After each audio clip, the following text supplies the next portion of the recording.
ஓம் சாய்ராம். இந்த வாரம் நாம சாம்பார் சாதம் தான் நம்ம வியாழக்கிழமை நம்ம பாபா கோயில்ல போட்டோம். அது எப்படி செய்யணுன்றத முதல்ல பார்த்துக்கலாம். முதல்ல ஒரு 5 லிட்டர் எண்ணெய் ஊற்றிடலாம் சாய்ராம். எண்ணெய் ஊற்றிட்டு அதுக்கப்புறம் கொஞ்சம் கடுகு, அதுக்கப்புறம் சோம்பு, அப்புறம் வெந்தயம் இது எல்லாமே போட்டுடலாம். அது போட்டோடனே நம்ம கட் பண்ணி வச்சுருக்கிற வெங்காயத்தை எடுத்து அதில் போட்டுடலாம். கொஞ்சம் காஞ்ச மிளகா, சாம்பார் சாதத்துக்கு காஞ்ச மிளகா போட்டால் நல்லது. வெங்காயத்தை போட்டுடலாம். வெங்காயத்தை போட்டு நல்லா வதக்கணும் அதை. வெங்காயம் ரொம்ப நல்லா வதங்கணும். இது வதங்கிட்டு கொஞ்சம் கொத்தமல்லி இப்பயே போட்டுடலாம். கொத்தமல்லி, கருவேப்பிலை இப்பயே போட்டுடுவாங்க. எண்ணெயில் கொஞ்சம் வதங்கிட்டு கொத்தமல்லியும் கருவேப்பிலையும் இப்போ போட்டுடுவோம். அதுக்கப்புறமா நம்ம தக்காளி, வெங்காயம் வதங்கினோடனே தக்காளியை எடுத்து போட்டுடணும். தக்காளியும் நல்லா வதங்கணும். இப்போ கொஞ்சம் உப்பு போட்டுட்டா தக்காளி சீக்கிரம் வதங்கன்றதுனால கல் உப்பு போட்டாச்சு. அப்புறம் நம்ம நறுக்கி வச்சுருக்கிற காய்கறிகள் முருங்கைக்காய், கத்திரிக்காய், உருளைக்கிழங்கு, மாங்காய், பீன்ஸு, அவரைக்காய் எல்லா காய்கறியும், கேரட்டு எல்லா காய்கறியும் போடலாம். எங்கள் மாங்காய் சீசன்றதுனால மாங்காய் நிறையா போட்டுருக்குறோம். புளி கொஞ்சம் கம்மி பண்ணிடணும் மாங்காய் போட்டோம்னா. இப்போ எல்லாமே காய்கறியெல்லாம் போட்டு நல்லா கிளறி விட்டுட்டு, இப்போ சாம்பார் மசாலா நம்ம சாய் சகோதரி சாம்பார் மசாலா பொடி கொடுப்பாங்க. அதுதான் ரொம்ப டேஸ்ட்டாக இருக்குது. அதை தான் இப்போ நம்ம போட்டுட்டு கொஞ்சம் தனி மிளகாத்தூள் கொஞ்சமாக போடணும். தனி மிளகாத்தூள் நிறையா போடக்கூடாது. அதுக்கப்புறமா அந்த சாம்பார் பொடி நம்ம சாய் சகோதரி கொடுக்குறாங்க. உண்மையிலே ரொம்ப டேஸ்ட்டாக இருக்குது அந்த சாய்.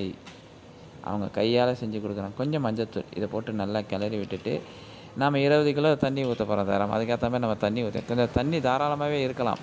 தண்ணி தாராளம் இருந்தாவே நல்லது தான்.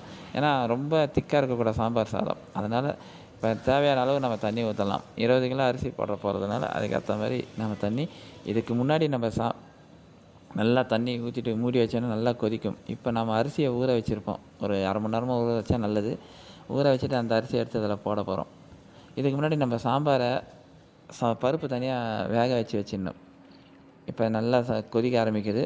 புளி ஒரு 1/2 கிலோ புளி நம்ம இதை கரைச்சி வச்சுருக்கிறோம். புளியை ஊற்றிடணும்.